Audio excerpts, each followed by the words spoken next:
everybody on Zoom and in the room. My name is Robert Orttung, and I'm a research professor here at the Institute for European, Russian, and Eurasian Studies. And we are very lucky to today have our guest, Nadezhda Filimonova, who is going to be presenting on the topic of framing and governing climate change and environmental problems in the urban Arctic. So give the floor to Nadezhda for 30 minutes or so, and then we'll have plenty of time for questions and discussion. So please, if you want to turn that, Good afternoon, everyone. It's a real honor and pleasure for me to be here. And first of all, I would like to express my deep gratitude to organizers, to Dr. Rob Orttung for hosting me here and giving me a chance to talk about my research. So the presentation is based on the project that I did under the title of Practices of Climate Adaptation Governance in the Arctic, and where I was looking specifically on two Arctic municipalities, Murmansk in Russia and Tromsø in Norway. And the results are based on the fieldwork that I conducted from 2019 to February, March 2020, and with the follow-up Zoom interviews from both of the municipalities. And in my bigger project, I was specifically trying to understand the drivers of policymaking at the local level, and specifically trying to unpack how municipalities are interacting with state and non-state actors, specifically universities and local environmental organizations, as well as trying to understand how the environmental problems and potential and present impacts of climate change, whether they represent drivers or obstacles for policy making in a specific policy domains. But before looking into the case study specifically, I would like to, I hope I can change my slides.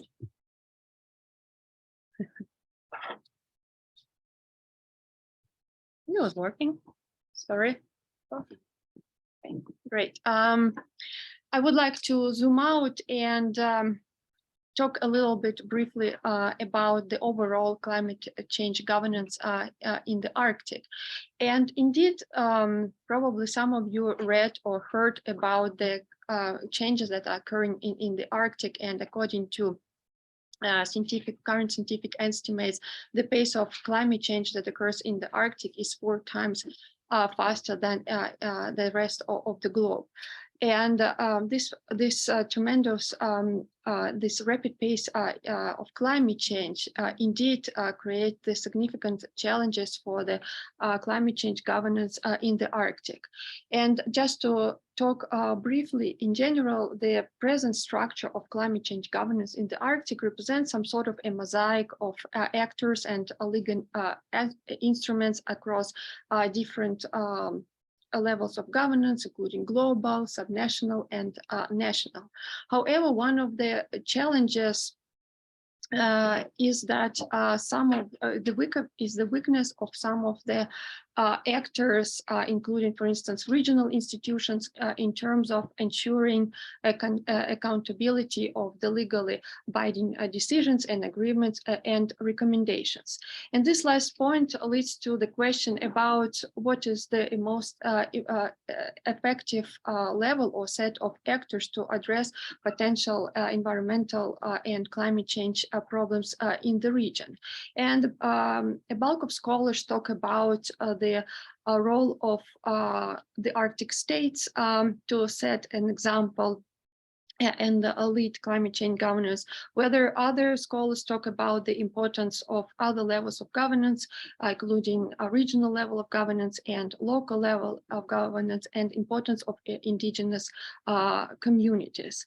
And indeed, as the Arctic region is not located in isolation from global and regional processes, it is important to have this connection between the interests and needs of local levels of governance and and global, including the interests and needs of people who are living in urban areas. And importantly, when we think about the Arctic, we probably very randomly think about that there are actually cities in the Arctic and then people living in urban areas. And in fact, the interests and needs of cities and its dwellers are actually not so vividly presented in the whole structure of the climate change governance in the Arctic. Sorry for that. And just to say briefly, probably similar to the other regions across the globe, the cities in the Arctic are diverse in terms of their level of urbanization, economic development, where they are, for instance, a single industry city or administrative centers with multiple functions and roles. At the same time, there are sort of factors and characteristics that make those urban areas in the Arctic to be outstanding, including severe climatic conditions and well-known darkness or polar night. And one of the other peculiarities is definitely the impacts of climate change that are already presenting some sort of challenges for cities located in the polar region.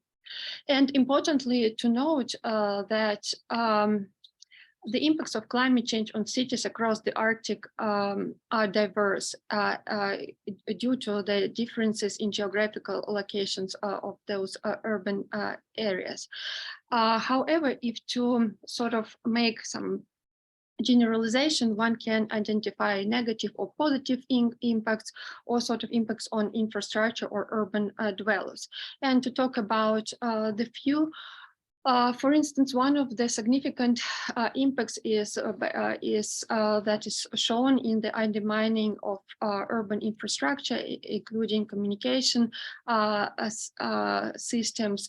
That is particular characteristic for the urban areas located on permafrost, continuous frozen ground. And according to scientific estimates, the infrastructure that is located on 70% of current infrastructure that is located on permafrost area is at the risk of permafrost thawing. And specifically, this is a future challenge for the Arctic territory of Russia. In terms of some positive effects, scholars identify the potential benefits in terms of saving of energy, or for instance, is saving costs is in snow removal, and specifically for the Russian Arctic, both politicians and academics identify the potential benefits from the increase of economic activity in the Arctic, including, for instance, investment in port infrastructure or creating some sort of jobs in urban areas. However, it's also important to note that the Arctic cities have some sort of characteristics that which potential and present impacts of climate change are already aggravating or might complicate as well. And first of all, this is, of course, the size of those municipalities, presenting specifically by small or medium-sized cities that often lack, for instance, financial means and infrastructure and technological capacities. And most of the cities are also have some budgetary restraints, and addressing for climatic impacts will aggravate the situation. And according again to some current scientific studies that predict a 27% increase in infrastructural life cycle replacement cost affected by climate change. Also, geographical location is another factor that plays out differently across the cities, but primarily present some sort of challenges in terms of limitation of the urban areas' access to evacuation roads in case of some emergencies, and increase in the costs of shipment of goods and products. So with the potential expected continuation of climate change and the growing recognition of the importance of adaptation to climatic challenges, the puzzle is that how those urban areas that already are facing some sort of socioeconomic restrictions are and will adapt to potential climatic constraints and stresses, and what lessons can be learned from those territories to the rest of the urban communities across the globe.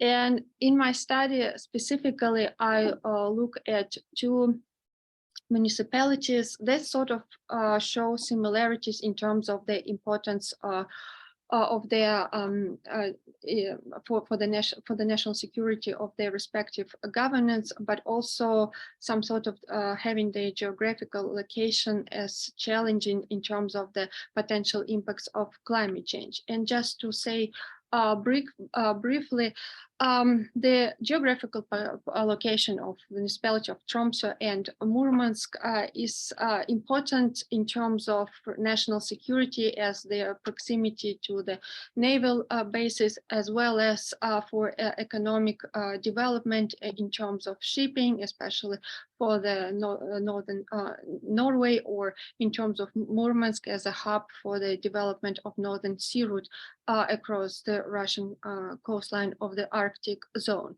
At the same time, the geographical location of those municipalities is also challenging due to the prospective impacts of climate change, as according to estimates, the sea level rise in Tromsø is expected to be between 10 to 32 centimeters by 2050.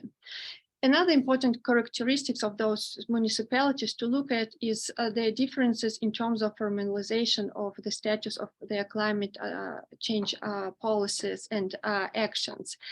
And specifically in 2008, Murmansk and Murmansk region specifically was chosen as a pilot project for the international a project led by the United Nations Development Program, and the outcome of that was the report to increase the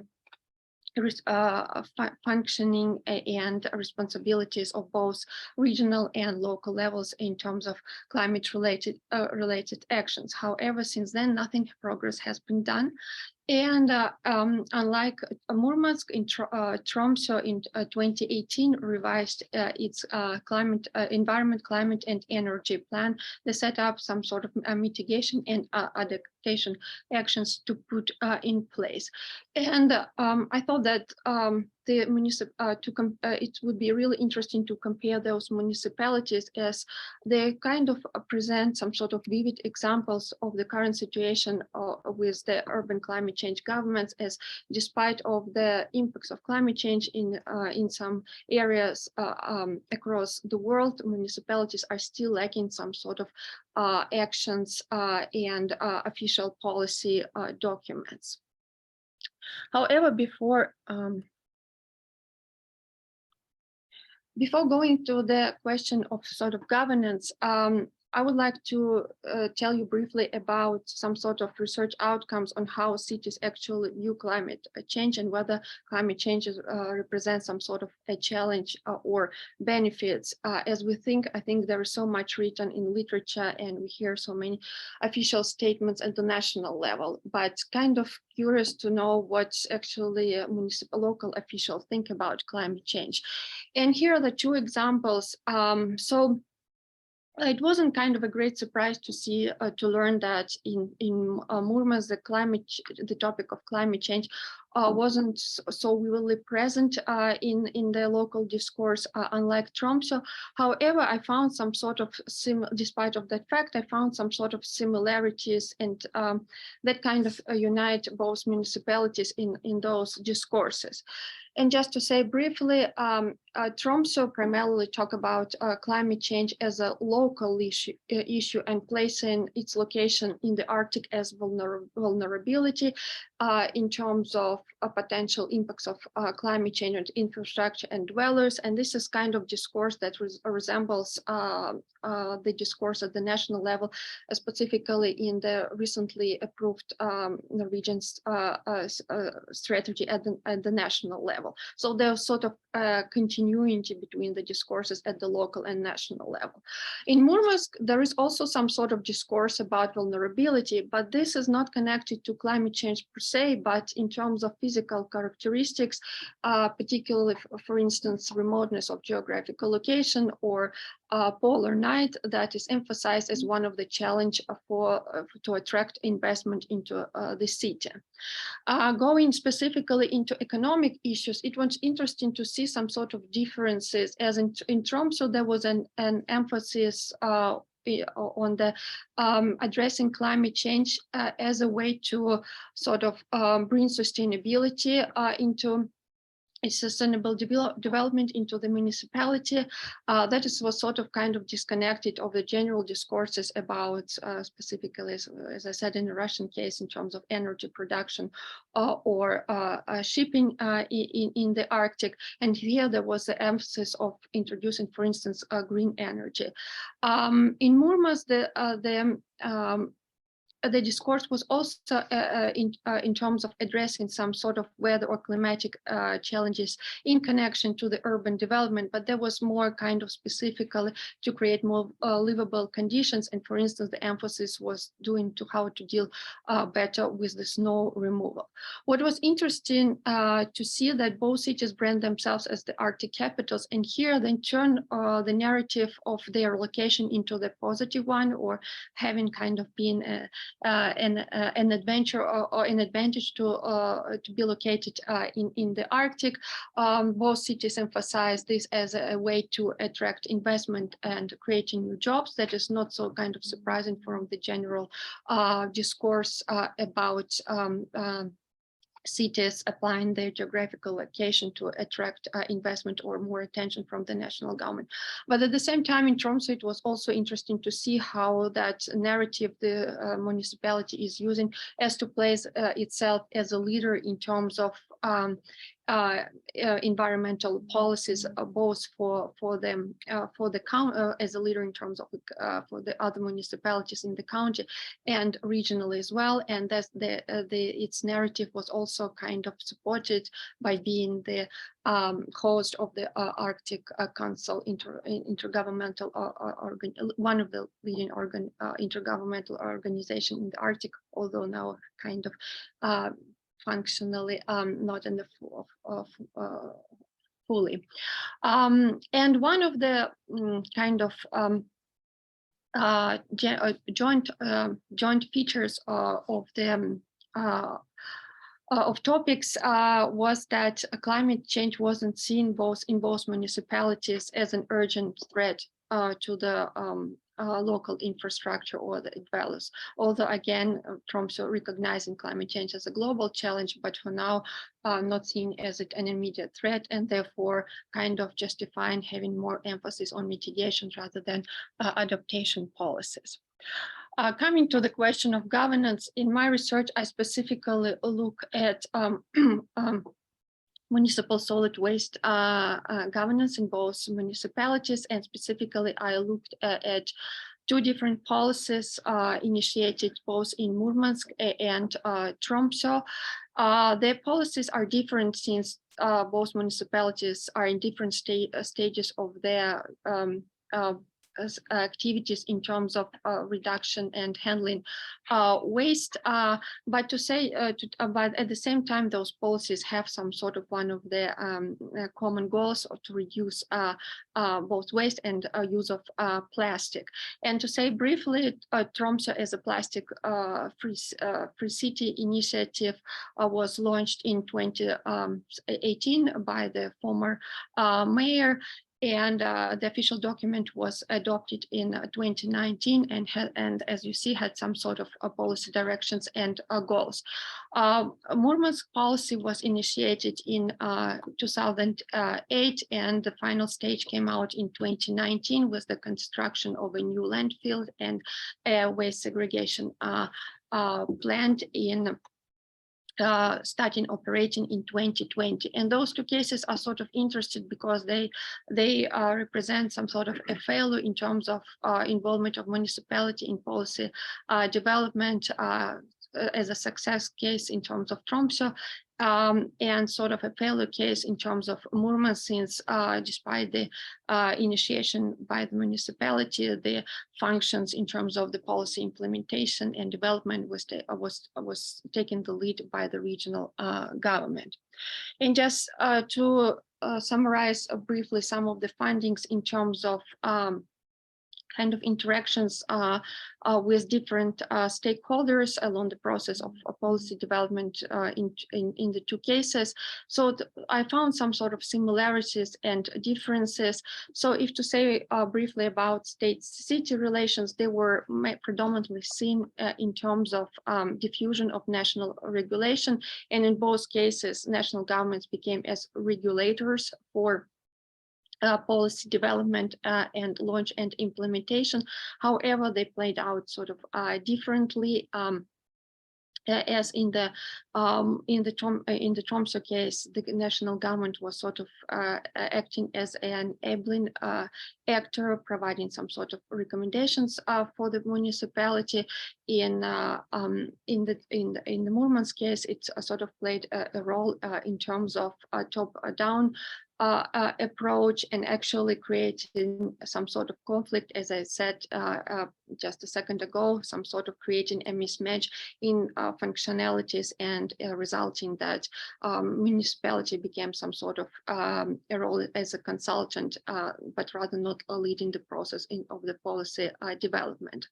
In terms of interactions with non-governmental organizations and universities, the interactions were kind of more vivid in Tromsø case rather than Murmansk, but in both cases, those non-state institutions were playing a major role in terms of policy in implementation rather than initiation.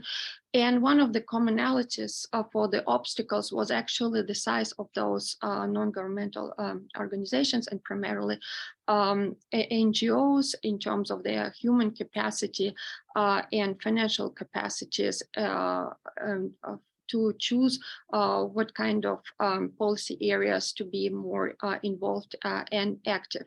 Another similarity was to be found that those relations between non-state actors and municipality was mainly based on personal relations. And as in the Russian case, some sort of literature says this is one of the ways for the non-state actors to communicate with the state officials due to the very restrictive national legislation on the activity of civic organizations in the country. One of the interesting findings was that the presence of sort of city-city interactions that I didn't expect it when I started my research. And it was interesting to see that in both municipalities, they were talking about national rather than international city networks. And that leads kind of a question about whether small municipalities, not specifically the Arctic ones, but in general, are sort of involved at the global level in the bigger city networks. That is sort of where a bulk of current urban governance literature is focused on, for instance, C40. Another thing was interesting that in Tromsø, also city-city interactions were sort of leading, kind of participating actively in terms of development of its local waste management policy. And in this way, Tromsø municipality was sort of following the way of other cities, including Bergen and Tromsø. That is sort of kind of supports the previous study about small municipalities, kind of following the examples of bigger ones.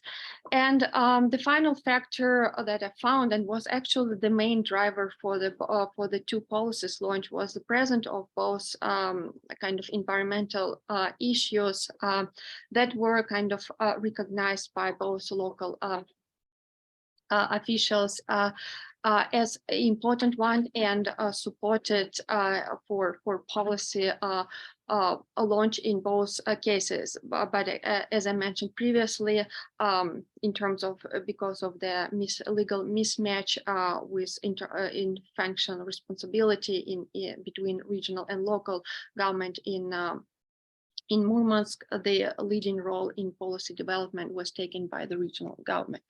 But again, I found that the presence of the climate or environmental problems is not per se as a driver. It's again has to be recognized both by the executive and legislative powers, and in those two cases, mayors played the main role for bringing attention to those to the existing problems. So just to briefly summarize the conclusion, with regards to framing. My research found that it's kind of a synthesis, the framing of climate change and environmental issues in both municipalities, some sort of represents a synthesis of local authorities' perceptions that are guided and impacted by both political context, geographical context, and climatic context. And they're sort of develop not in isolation, but sort of in interconnection with the global or national level. And they're sort of kind of not static, but they're dynamic and can be changed in case, for instance, of the aggravation, for instance, of climate impacts of municipality, or some sort of change in a political, local political leadership. In terms of state-city interactions, again, in both cases, sort of the dominant actor in setting the initial basement for the policy was the national government, but playing out differently its role in each of the cases. City expert interactions are found to be some similarities, again focusing the non-state actors focusing more on implementation rather than being active in policy development, and one of the reasons was kind of interest from both sides of the actors. But again, personal relations and internal structures, capacities of both institutions played out to be kind of key and similar in both of the cases. And finally, in terms of the impacts of environmental problems and kind of potential impacts of climate change, they do played an important role, but again, as the literature emphasizes this as a driver, I found that even if they're present, they really have to be recognized by local officials as an important policy issue. And as I said, there should be either a mayor or political party putting and pushing this issue on the policy agenda for it to become into a policy initiation and development. I think that's what I wanted to say. Thank you. Thank you very much. So you give us a lot to think about and a lot to talk about here for a discussion. So as I wrote to the Zoom audience, if you have questions, please put them in the chat and I will read them to the speaker. And if you have questions in the audience, please identify yourself and we will start the discussion. Yes, please. Stanley Cover. One of the things I've noticed about climate change, and we're experiencing it here, is erosion on the coasts. I've seen this about California. They're trying to build seawalls, and I saw one academic saying, forget it, you're just going to have to move inland. And I'm wondering if that would be a problem here with the glaciers melting. Do they have problems with the water encroaching on the land and pushing inward? Yes, thank you so much for that great question. And again, I think we can, across the Arctic, we can give several examples of where the problem of permafrost sowing that with which I started my presentation, and we have very unfortunate examples in Alaska, where villages are already like facing permafrost thawing. Probably some of you have seen the picture of the village Shishmarov. This is kind of well known in when news media talks about permafrost melting and impacts on infrastructure. So talking about specifically two of my cases, I would say that in Murmansk, they were not talking about that. In Tromsø, they were saying that for now, yes, there is some sort of flooding. And when I was there in January 2020, there were some flooding, but it wasn't that crucial. And they were saying that because of their geographical location and protected from the mountain, they don't expect like these higher winds.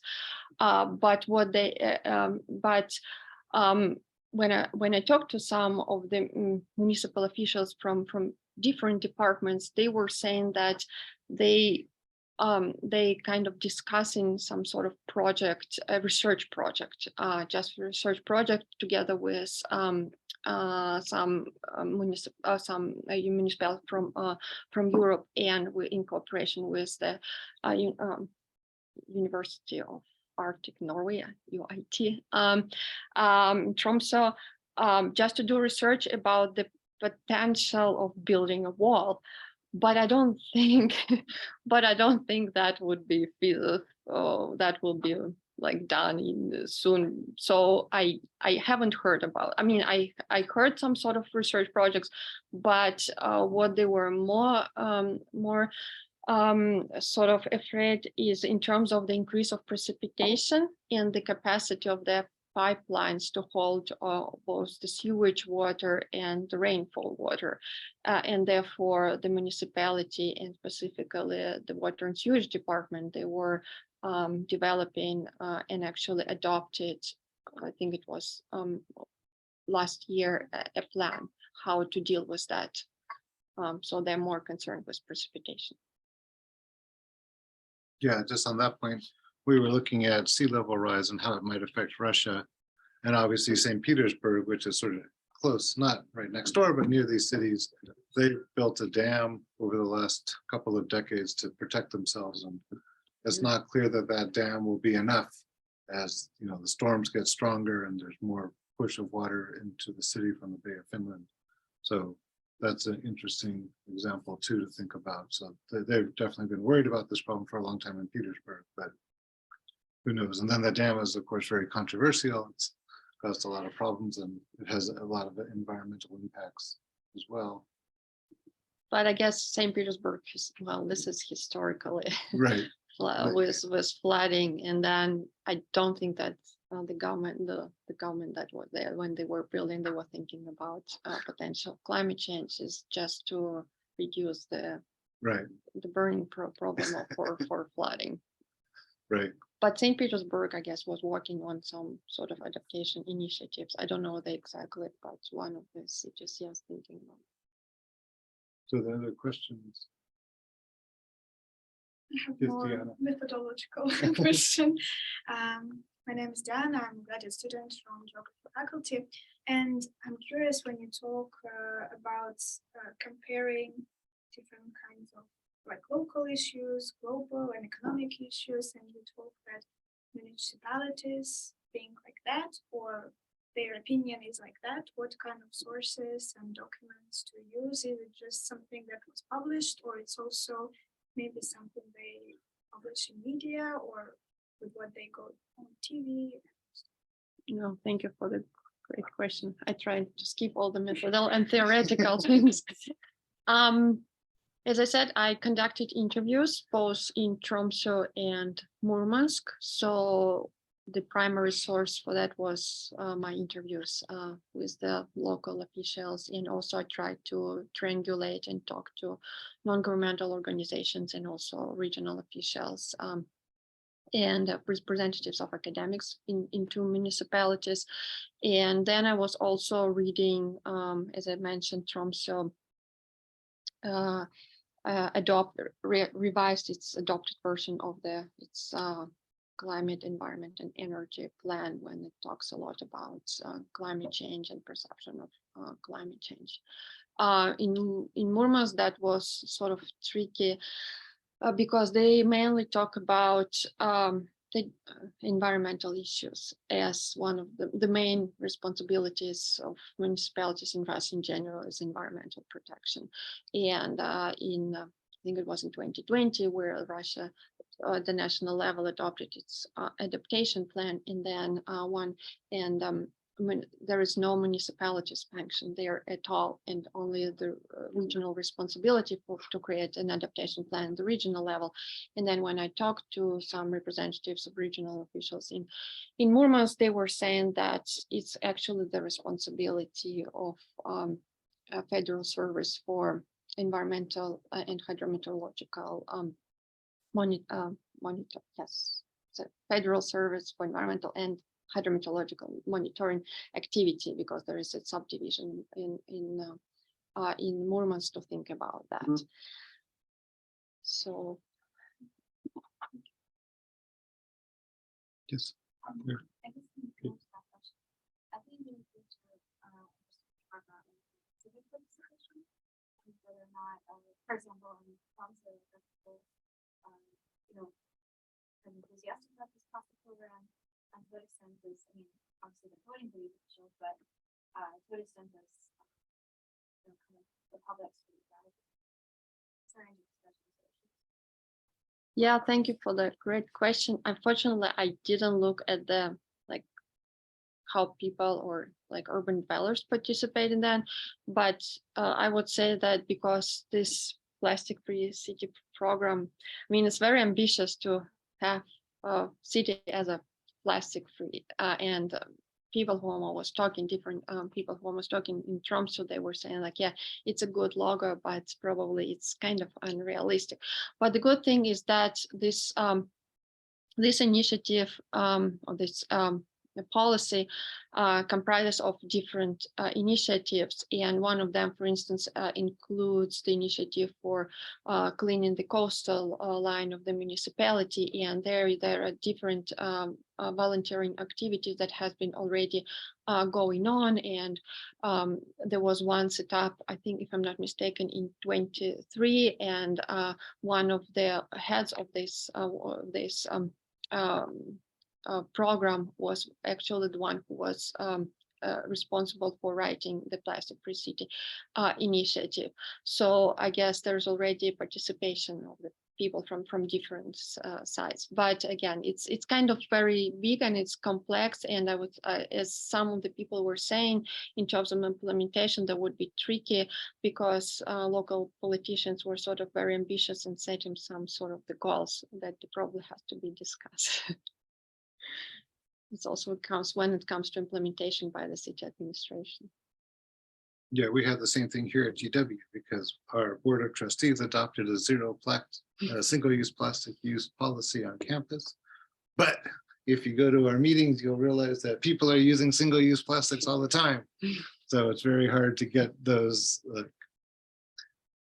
ideas that are adopted at the top actually implement and changing behavior. It's convenient to use those plastics rather than having other kinds. Yeah. Hi, my name is Radio. I work on the Murmansk project. Thank you very much for the presentation. You talked about the environmental and the energy action because it's in Norway.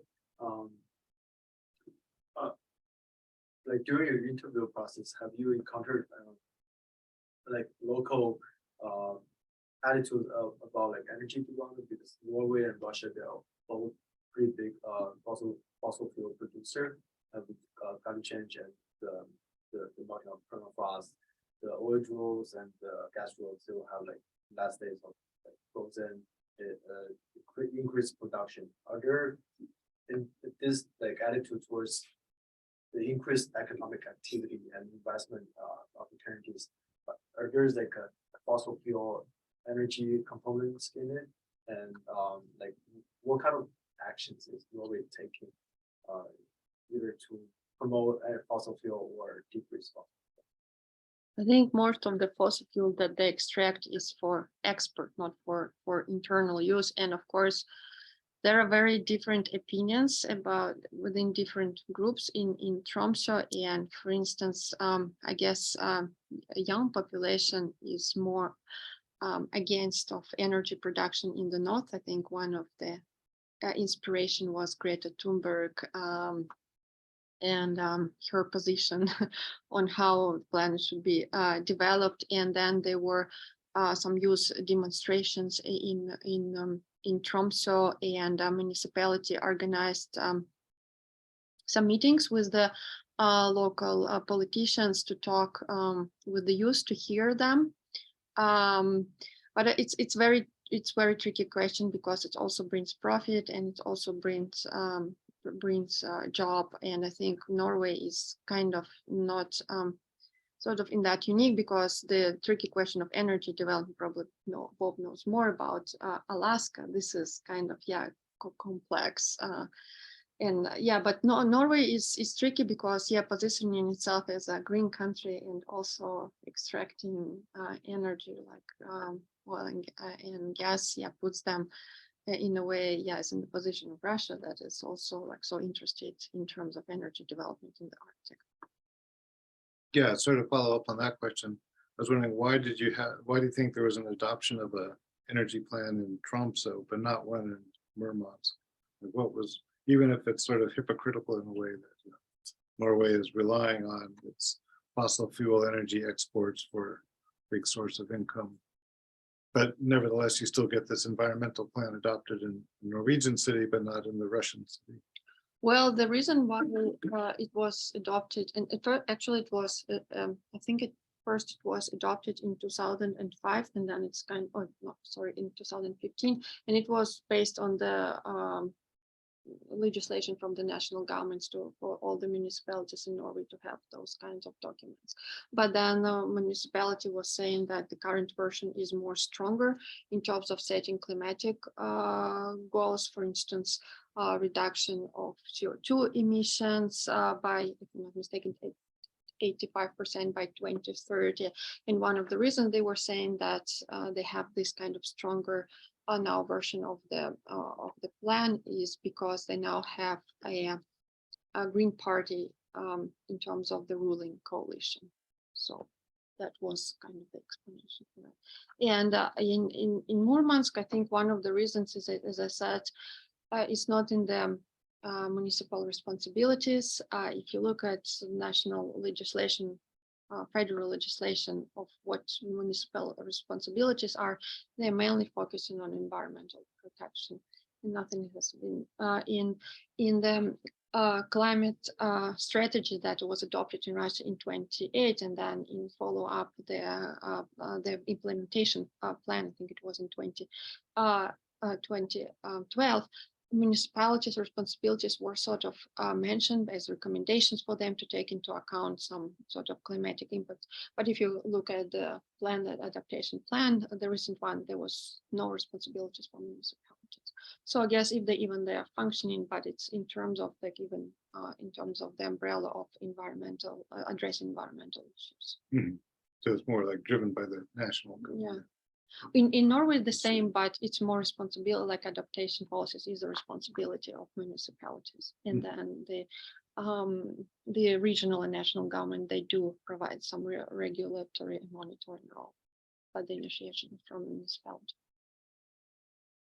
Let's see, are there other questions?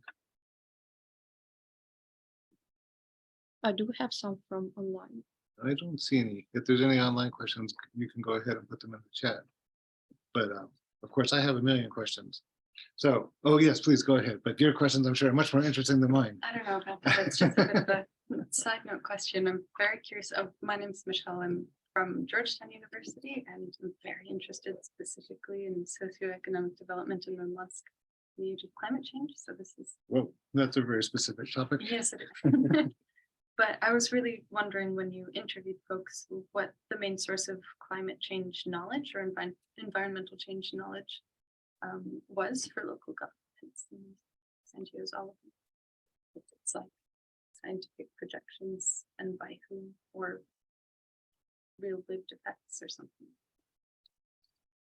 Well, I guess it's also hard to say because I talked to different people and within the municipality, and of course I talked to, and there is an environmental unit in Murmansk that specifically deals with, for instance, waste issues, but again, focusing more on environmental protection rather than speaking about climatic issues. When I talked to the regional level, they were saying that, again, it's probably not our responsibility, but they were mentioning, oh, probably with the lack of ice in also in lack of snow in other parts of Russia, people will come to Murmansk because then we will have snow and then we will have more tourism here. Other people were saying that because when I was asking them, okay, maybe you have felt yourself some sort of change in the weather, they were saying that they didn't connect it to for instance, climate change. And I think this is sort of this precautionary approach comes from the general rhetoric at the national level of how the national government and president of Russia is talking about climate change and denying the anthropogenic causes of climate change. And a second thing that I guess municipality in Murmansk is so burdened with the other issues, for instance, like the out migration is one of the problems for the municipality and for the region in itself, and with the kind of ambitious plans of the current governor, still people are living in the region, and with some sort of for instance, I guess this could be compared with Yakutsk, who has kind probably one of the unique cases in Russia, where you have more like the growth of population, but in Murmansk, yes. And also another problem is the aging infrastructure and lack of financing, dependence of the municipality, even being the center of the region. So I guess it's also what kind of other major problems. In Tromsø, I would say that sometimes it's also that what I found is that municipalities, they don't try to disconnect, oh, we have these climate change policies, but they try to combine everything. Again, one of the reasons is the kind of budgetary constraints, and then they have to sometimes even frame for people to be and for some people to understand better why municipalities doing this policy versus another one that people would think that is more relevant and then would vote for this party or this politician specifically. Certainly, as a follow-up to that question, I think it's fair to say that the municipal leaders in a place like Murmansk have all the information about climate change and know what's going on. I mean, the Russian scientists have been following climate change for decades now, and there's considerable information. There's discussions among some non-governmental groups, but that the politicians don't really want to take action on this topic for whatever reasons, for the same reasons that the politicians in the US don't take action on this topic. Or does that really fit into that? Well, to be honest, I didn't talk to the heads like of Murmansk, and I think that so that's I think they would be better to address this issue. In terms of information, I think because there are different approaches, even within the scientific community in Russia, in terms of what is happening, what would be the benefits and some sort of challenges. But I think with I guess probably with permafrost, they came out realization, because even some, I guess, Republic of Sakha-Yakutia was sort of one of the leaders to saying that we have to deal with permafrost, and having like adopting this legislation at the regional level for saving or conservation of permafrost, and making it trying to make it on the federal level and probably potentially across the Arctic. So with some sort of issues, there is understanding probably with the kind of wildfires. Again, I guess for now, leaders in Murmansk, even if they sort of have their opinion on that problem, they have other urgent issues to take an action on, and that is not an immediate one. The same thing in Tromsø. They were saying like, yeah, we know we have to be more probably proactive with adaptation actions, but we're not, because we have other problems. We have budget constraints, which I guess the common problem, Right. even for Norway, which was surprising for me. Right. Right. No, that makes sense. So let's see, are there other questions?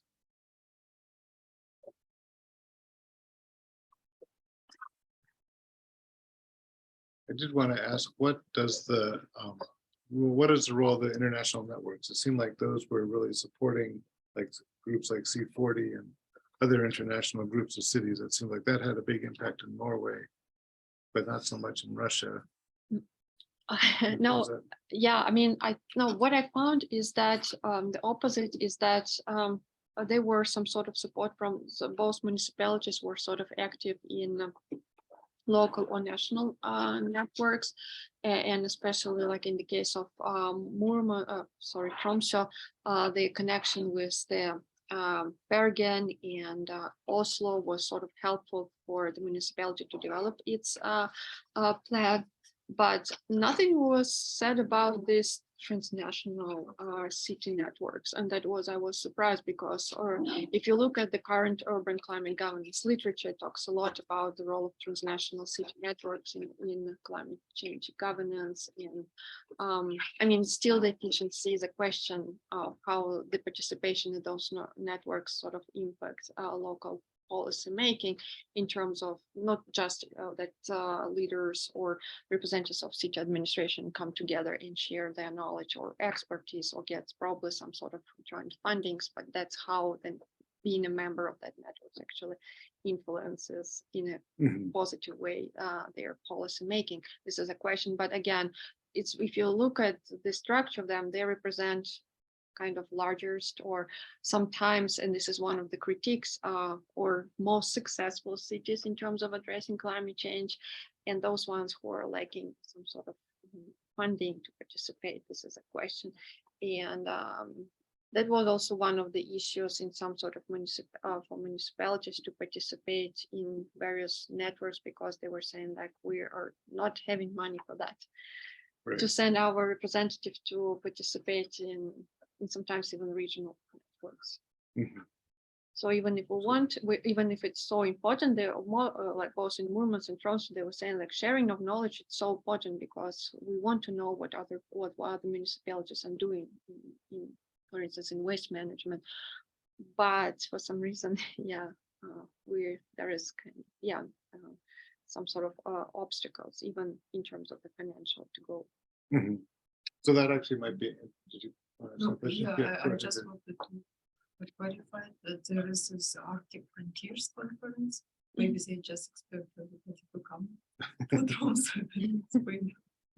Yes, and actually there will be some panels with representatives, because there is an Arctic Mayors Forum that was set up, I think, in 2018, and two of the Russian municipalities are still, I checked, well, a month ago, they were still as observants there.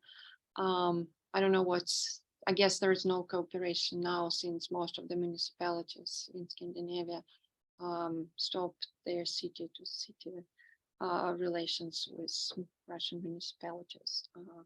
But at Arctic Frontiers, yes, there will be some sort of several panels, and I was really surprised and happy to see that the topic will be discussed, because I guess in previous years there was more.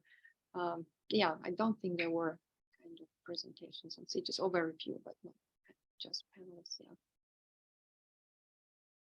Yeah, that's some very interesting research at Berkeley and Stanford, looking at the size of a city and how well it delivers services, like this kind of climate change policy, for example.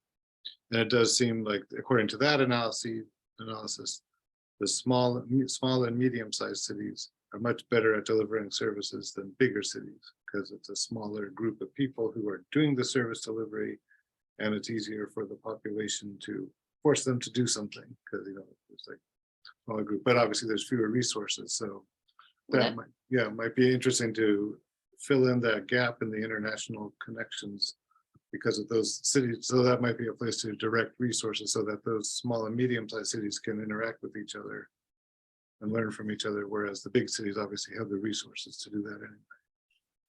Well, lack of resources is actually, and access to technology was one of the the questions in the literature, why small municipalities are lagging behind the big cities.